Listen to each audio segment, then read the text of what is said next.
Topping the bill will be dynamic Russian boxer Kostya Tszyu. At last month's big fight night, he was invited into the ring and received a great response from the local crowd. His opponent will be American Jimmy Paul, a former IBF lightweight. The trouble is, Kostya generally finishes his bouts in less than 2 or 3 rounds. And after last month's Troy Waters debacle, it's going to be hard attracting people with the promise of value for money. I understand that no one was more disappointed than myself and Bill Morty. I mean, our tickets cost a hell of a lot more money than the fight fans that were sitting ringside. Also on the card will be Newcastle's Lance Hobson. Hobson outboxed his last opponent, a stringy Filipino, and it's expected he'll be fighting for more than just the exercise on May 7. Well, I believe that he is being matched for a New South Wales title, so there will be a New South Wales title on the night. His opponent is yet to be finalised, along with another boxer for Australian junior welterweight champ Shannon Taylor.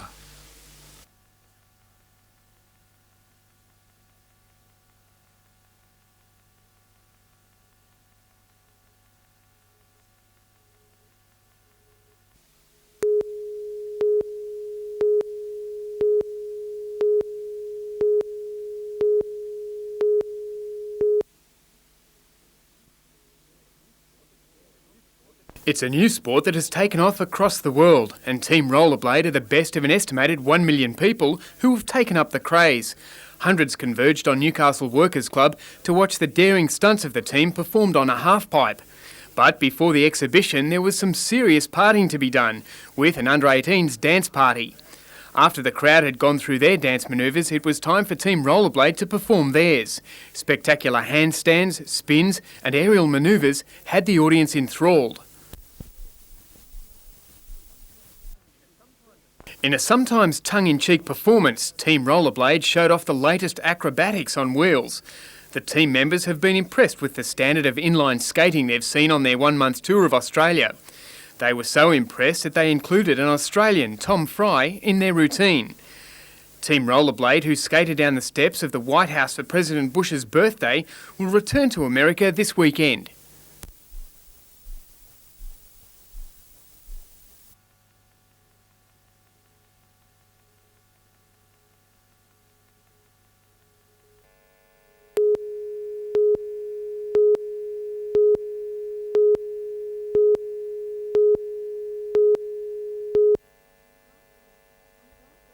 The driver of this concrete truck lost control of his vehicle on the Pacific Highway near Doyleson. He just stated the vehicle steered to the left and then he collided with the 2 parked trailers. He clipped the side of one parked semi-trailer and crashed into another. The drivers of the 2 semis were inside the service station having breakfast at the time. The cabin of the concrete truck was a mangled wreck, but remarkably the 20-year-old driver escaped with only a few cuts. He was very lucky, extremely actually. If he had had a passenger, I'd say there would have been more serious injuries.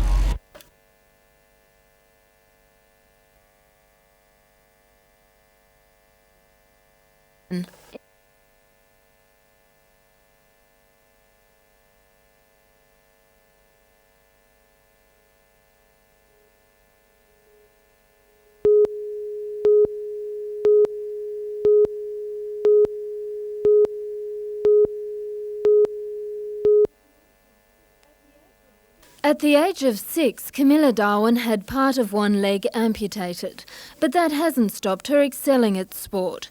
In fact, since she started competing in 1988, she's become the #1 disabled high jumper in the world. At the recent New Zealand titles, she set 3 new national records in discus, javelin and the 100-metre sprint. Camilla has 47 gold medals. Remarkably, she's only lost a race once, and then she came second. How did it feel to come second and not actually win? Well, actually, that was my first race, so I didn't really know what it was to win. Until now, her mum has been her coach, but Camilla is training for the Commonwealth and Olympic Games, so she'll probably hand over the stopwatch to a professional coach. The Olympics in 1996, that would be the best. If I make it there and then die and can't compete ever again, then that would be worth it.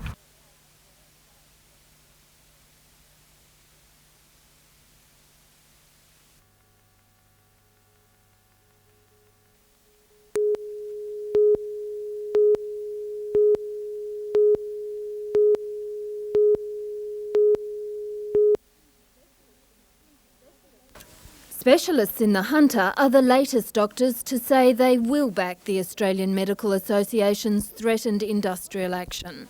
Hospitals throughout New South Wales could come to a halt if visiting medical officers go ahead with their threats to resign.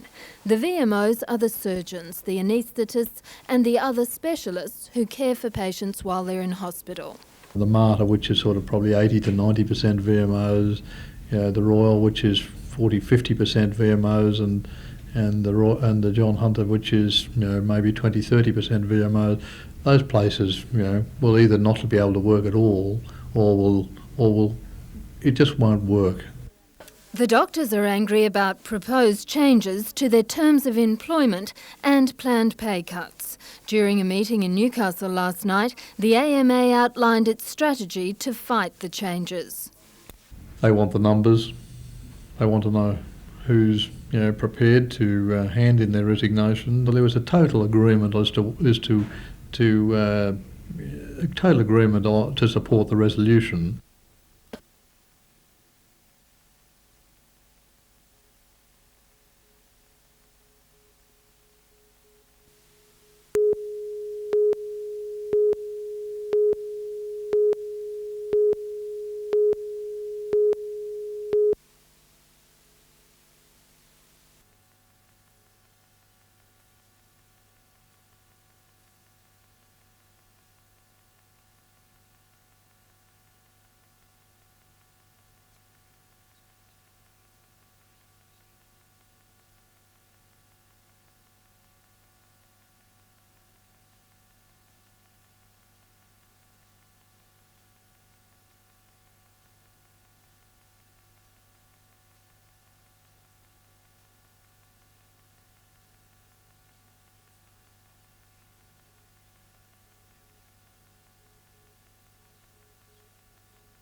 A 23-year-old woman and a 31-year-old man, both from Sydney, died after their laser sedan smashed head-on into a Ford utility on the Pacific Highway at Possum Brush near Nabiac at about 6:30. Red lasers attempted to overtake a semi-trailer. Unfortunately, at the same time, an F100 truck was travelling in the opposite direction past the semi-trailer. The road was wet and greasy after a shower of rain. A father and daughter from Manila near Tamworth, who were travelling in the utility, were treated for minor injuries. Both were taken to the Manning Base Hospital. The crash happened just 2 kilometres south of where a head-on collision claimed the lives of an elderly Sydney couple on Tuesday. Further south on the New England Highway, a Sydney truck driver was killed just before dawn when his rig ran off the road north of Singleton. A following truckie had been speaking to the driver on his CB radio only moments before coming onto the crash. The truck had careered through lengths of safety guard railing before rolling down an embankment. The driver was found pinned by the door of the crushed cab. Ambulance officers believe he may have suffocated in the wreck.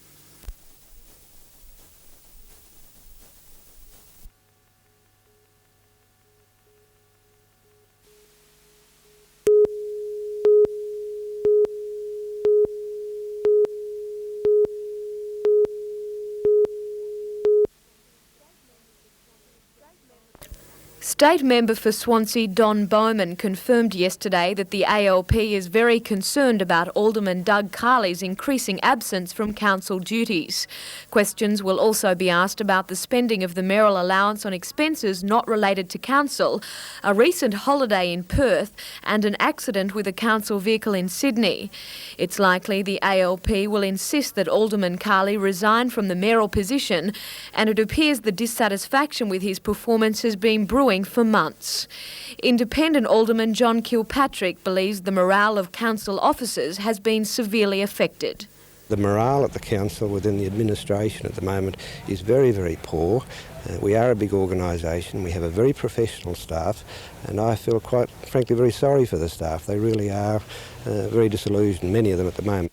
Alderman Kilpatrick says he's extremely concerned about the future of Lake Macquarie Council if Alderman Carley refuses to resign, which sources say could be the case. Then it would leave council with very few options. The Mayor was elected by popular vote, and he's there really till September 1995. The onus really is on him. I think if some of the stories that we're hearing, if there's not appropriate answers to those, I think he would find his position very untenable. And I think that really would be very sad for Lake Macquarie. If the Mayor remains, then many aldermen believe council will be unworkable.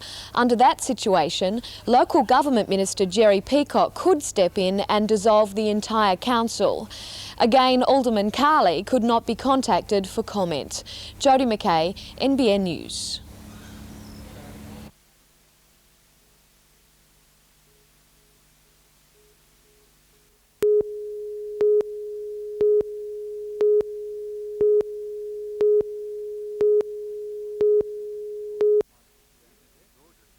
Isn't She Gorgeous might get you out of debt. That's race 2, number 6. And to Melbourne in the Kemble Handicap at Moonee Valley, the big man likes Shipwreck Coast. That's race 7, number 2. At the Dishlickers in Newcastle tomorrow, try race 7, number 3. And to finish the day off, harness racing also in Newcastle, try number 3, race 2, No Liability.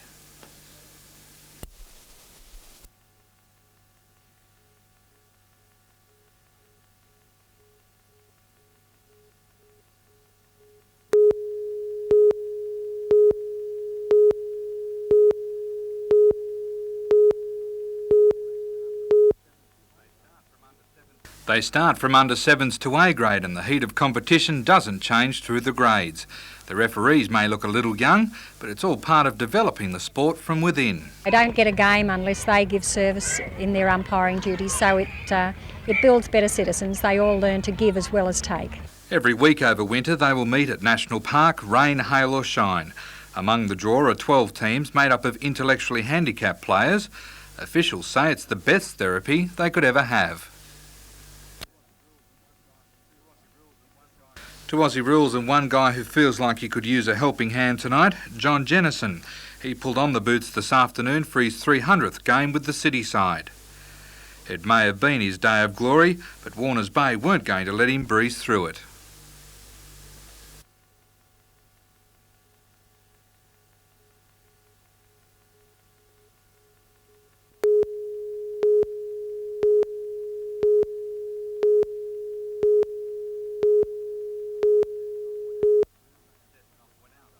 Cessnock went out to prove they have plenty of grunt up front, but Curry coach Steve Linnane showed they've got to be pretty quick to catch him.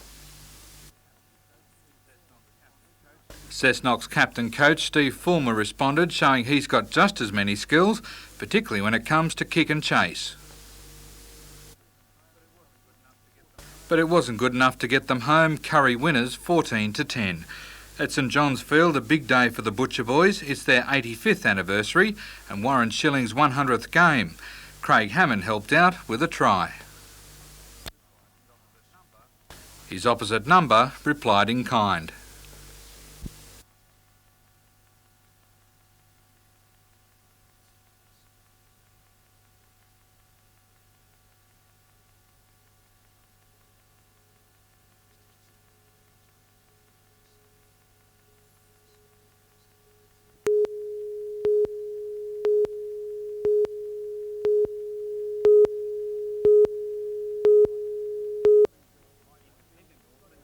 Independent Alderman Greg Piper feels he's gone out on a limb by calling for an evaluation of the Mayor's actions. He's taken his phone off the hook to avoid anonymous abusive phone calls from people incensed by circumstances surrounding the Mayor's unannounced Fiji trip. I think for the Mayor to survive now, he's really got to come clean.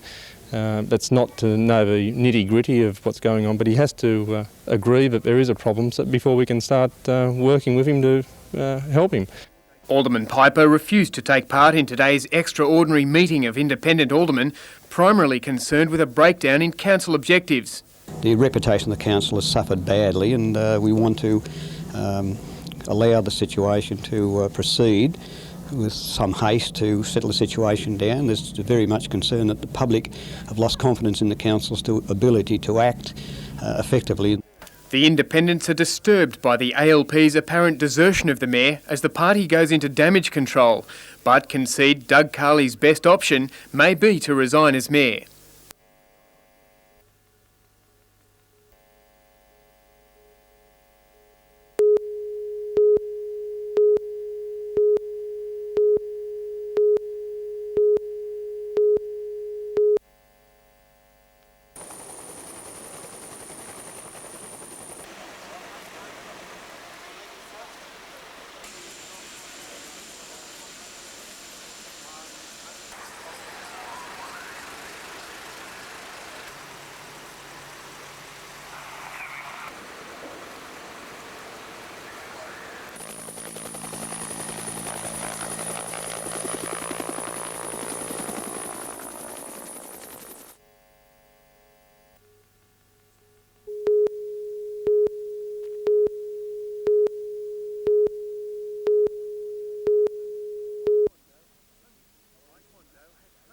Taekwondo has hundreds of followers throughout the state. For a group of Newcastle enthusiasts belonging to the Hua Reng Taekwondo Academy, today was a special one. The academy has been training men, women and children in the art of self-defence for 21 years. At today's birthday bash, the party games were not for the faint-hearted. Taekwondo was originally a discipline practised by Korean warriors. It's often taken up these days for self-defence. Food was optional at the party, and enthusiasts had a smashing good time.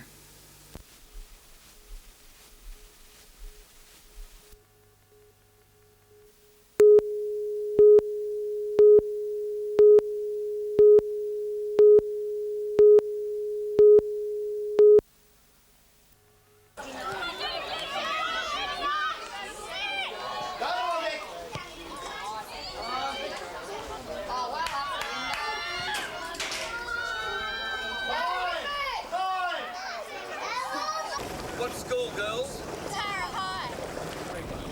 Could be about 20 knots better.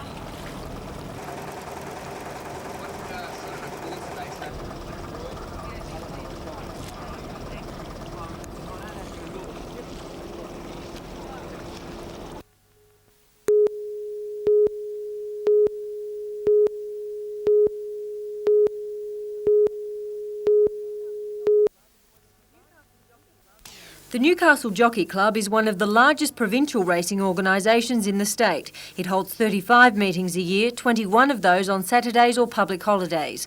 For the last few years, the club's net returns have decreased. That's despite a $4,000 subsidy the TAB pays it for each Saturday or public holiday meeting. Our average losses on 15 Saturday and public holiday meetings so far this financial year is $31,500. In the last 8 months, the NJC has lost $800,000. If this rate continues, by the end of the financial year, their losses will hit the $1 million mark. According to Mr Curtis, that's more than 4 times the amount lost last financial year. You know, you don't have to be a genius to work out that after a couple of years there won't be any Newcastle Jockey Club. Mr Curtis says the major losses are incurred at Saturday or public holiday meetings, so much so it's unviable to run these. The TAB will discuss moves to help Newcastle on May 4th. This may include increases to the $4,000 subsidy. I'd like to think that we could get something like Victoria. But the final decision on an increased subsidy rests with the TAB. Catherine Lamond, NBN News.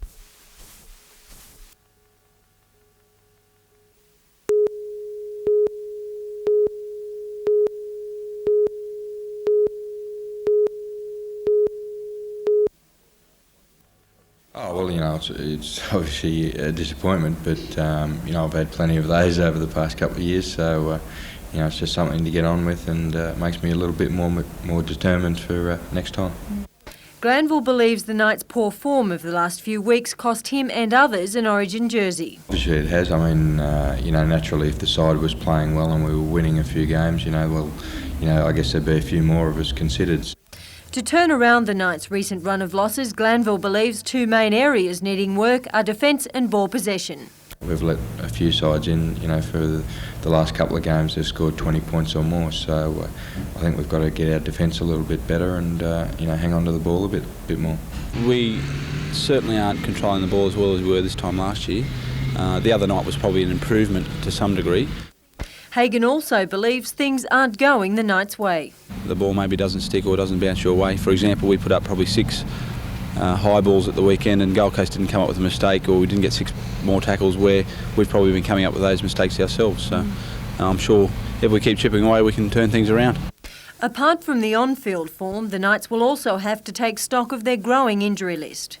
David Mullane is possibly out for the rest of the season with a shoulder injury. Paulie Marquette's got a broken thumb, will be out for a few weeks. Matty Johns has got to see a knee specialist tomorrow. Also under an injury cloud, Robbie O'Davis, Tony Butterfield and Bradley Godden.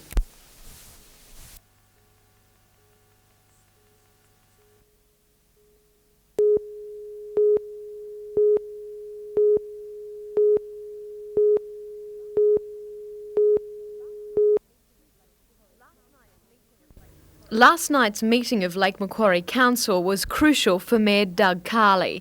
He told Council he had not been performing properly over the last 3 months due to an illness, but he said he was on the road to recovery and believed he deserved a chance to prove himself.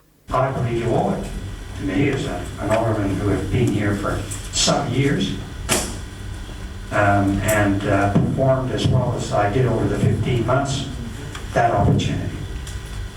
That, I believe, would be just. Alderman Carley's chance will come at a special council meeting on Thursday night, when he'll provide answers to a number of questions. They include an explanation of his unannounced Fijian holiday, reports that he didn't attend all of a council conference in Perth, the reported inability of ratepayers to communicate with the mayor, and a response to the ALP caucus statement that he has not conducted himself in the office of mayor in the best interests of the council. As I understand it, you cannot fully explain your actions. I believe that you may lose the confidence of this council and consequently it leaves you no alternative but to resign as the mayor of this council.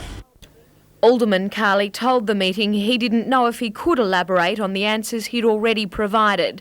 Thursday is not the only night this week that Alderman Carley will be asked to explain his actions. He's been requested to attend a meeting of the Lake Macquarie ALP Municipal Committee set down for Friday. There are questions to be answered, and I believe that it's in his interest and that of the party and the community that he come and talk to us.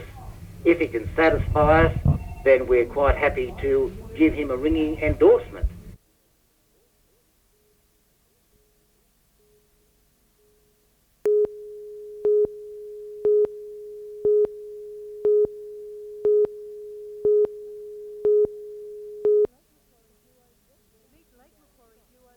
Meet Lake Macquarie duo Jeff Burgess and Gary Scott. They've teamed up for the Targa Tasmania, a 5-day road race across and around Tassie. The race against the clock, run by the Tasmanian government, covers a 2,000-kilometre course. The winding roads of Newcastle's King Edward Park provided a last-minute testing ground today, although the pair expect harsher conditions in Tassie. Coming through a corner at 10 tenths and you look at the corner and assume you can get through it at a certain speed, but as you get to the apex you find there's a 10 foot of moss and slime, and next thing you know you're sideways and sort of hanging on the edge of a precipice. The race will be a virtual motoring museum, featuring sports and exotic cars from the early 1900s to modern day. Jeff and Gary are in the classics. That's cars built between 1966 and 77. Jeff's car is a Ferrari 3-litre quad-cam 308 GTB, worth $125,000 and capable of reaching 270 kilometres an hour. The race is modelled on the European road races of yesteryear. There's little prize money, just the buzz of participating. It's sort of back to the golden era of motor racing where basically you drive your car to a race, you race as hard as you can, and then if the car's still in one piece you drive it home and you have a nice time while you're doing it. 240 enthusiasts have entered worldwide, Jeff and Gary the only ones from northern New South Wales, plus there's some high-profile Australians. There's a certain gentleman by the name of Kerry Packer. He's driving a Nissan GTR with Kevin Bartlett, who's an ex-Australian champion.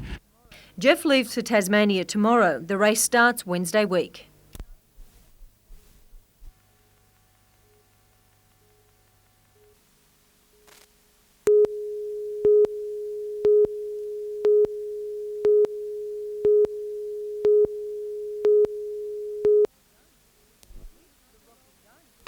Meet the rocking dinosaur and 2.5-year-old Luke Middleton. His dad John created the dino rocker and other plastic toys, while Luke's been Chief Strength Inspector. John Middleton has been running Opalite, a plastics manufacturing company in Newcastle, for 18 years. The toys idea and trading name Dingbats for Kids evolved 12 months ago, mostly out of necessity. We had a son and we're trying to buy him product or toys and we couldn't buy it. So we decided to make him. The toy is made from polyethylene, which in powder form is placed into moulds. These are put through a roto-moulder and transformed into lifelike reptiles via 700-degree Fahrenheit ovens. The dinosaur was made 4 times, I think, to get the rocking right, so it had the stability laterally and sideways. John entered the dinosaur in the recent International Toy and Hobby Fair in Sydney and scooped the pools. The Dino Rocker judged Australian Toy of the Year. Since then, he's received 400 inquiries Australia-wide and internationally for the dashing dino, which comes in Brontosaurus or Triceratops models. Another positive aspect of the toy's success is an increase in employment. To meet demand for the dinosaurs, the company will need to put on 5 extra workers, that's double its employment base, plus add another shift. This means 2 8-hour shifts a day and expanding the premises for when the dinosaur goes into production in July. The prehistoric toy has also had other benefits. We have inquiry now from an Italian company that want us to do moulding for them for the Asian market. Catherine Lamond, NBN News.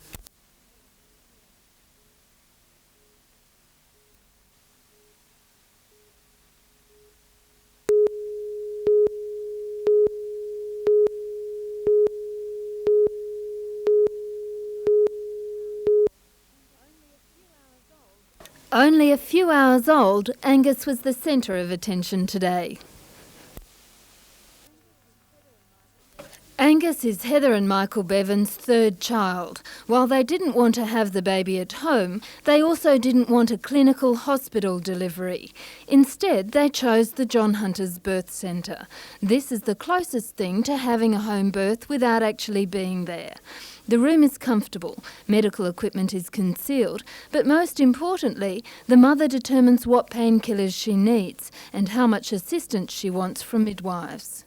We don't do routine CTG monitoring, which is with a couple of straps around their tummy. We don't routinely do vaginal examinations on the women. If they wish that to be done to know their progress, then we certainly do it for them because that's their choice. If there are complications during labour, medical treatment is instantly available.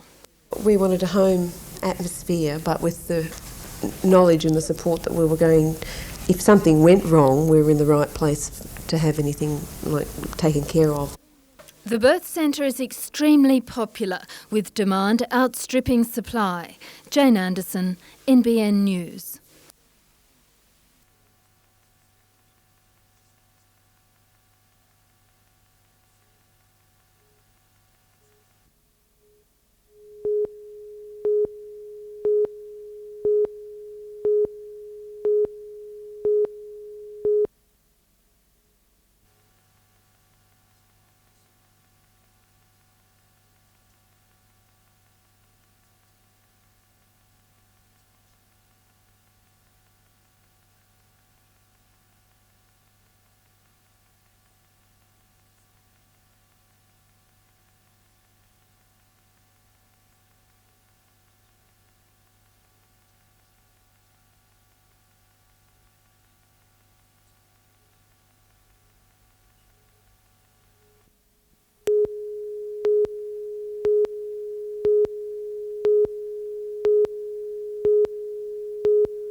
The mystery surrounding the disappearance of Debbie Ray Pritchard was solved when her body was found at Fullerton Cove last year, but questions remain about who killed her and why.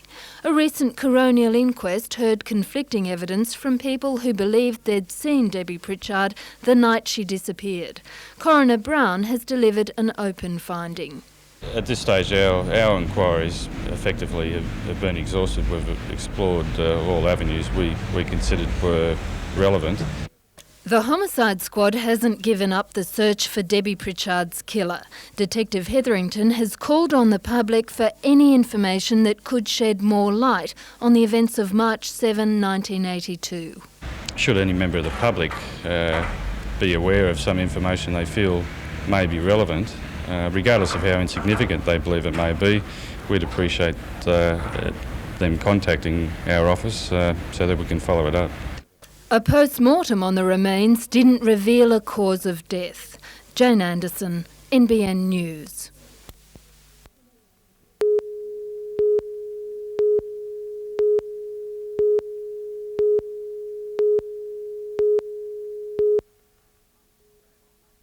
David Huxley gets off on shifting heavy things, but today he needed the help of swim coach Laurie Lawrence.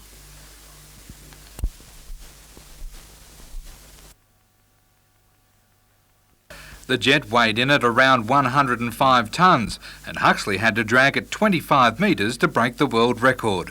The former track and field athlete treated the event like a walk in the park.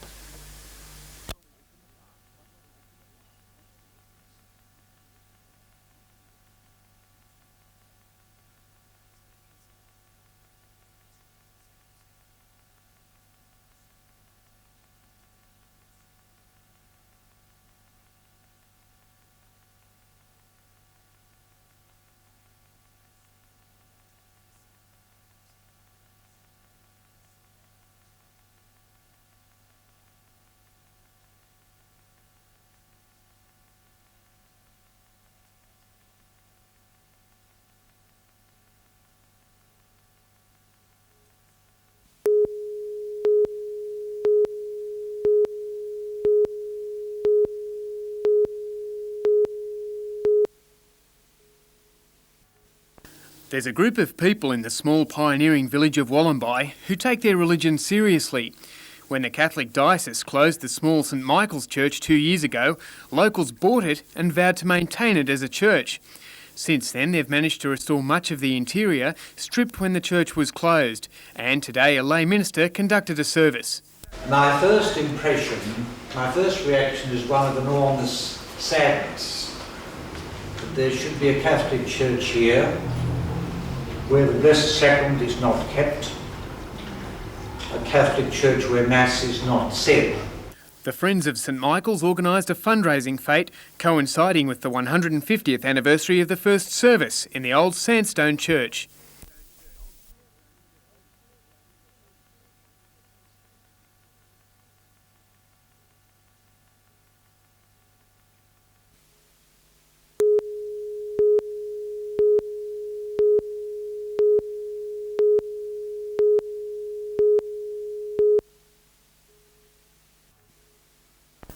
Mark Sargent thought this morning's x-rays would only be a formality, just to make sure nothing was broken. But before he knew it, he was lying there with a plaster cast on his ankle. Can't tell you what I said, but as I say, I honestly didn't expect that I'd be sort of going into a plaster immediately and staying there for what looks like 4 weeks at the minimum. He tore a small ligament at his foot during a crunching tackle. His doctor says the foot has to be immobilised or it could take more than a year to heal. In my opinion, I was just starting to play better football and it's just couldn't have come at a worse time, really. Coach David Wade says he suspected the injury would be serious. It's amazing what comes out of your subconscious. When he came off, I said to a couple of people, that's where he did his other ankle in against South not so long ago, within a few metres of exactly the same spot. So it's obviously Sarge's Bermuda Triangle. The doctor's surgery was full of injured knights this morning. However, good news for Tony Herman and Jason Martin. Their collarbones aren't broken as suspected. However, Robbie O'Davis, David Fenton and David Smith will all have arthroscopes on injured knees tomorrow. The injuries will also create a mixed response at the club. With a few more first graders out, the way is now clear for some of the winning reserve grade talent to come through. To David's credit, he's giving everyone that deserves the opportunity to play in first grade, and with the pressure there, it makes all the first graders that are playing each week become very honest. Reserve grade have so far won 6 out of 7 matches and are second on the competition ladder. No one likes to admit it, but they are quickly becoming more valuable than some of the first graders. A lot of them do come off contract within the next year or so, and we've spent a lot of money and a lot of time educating them and getting them to where they are, and we just can't afford to lose them now. The deciding factor, though, could be whether the club can find full-time jobs for them away from the football field.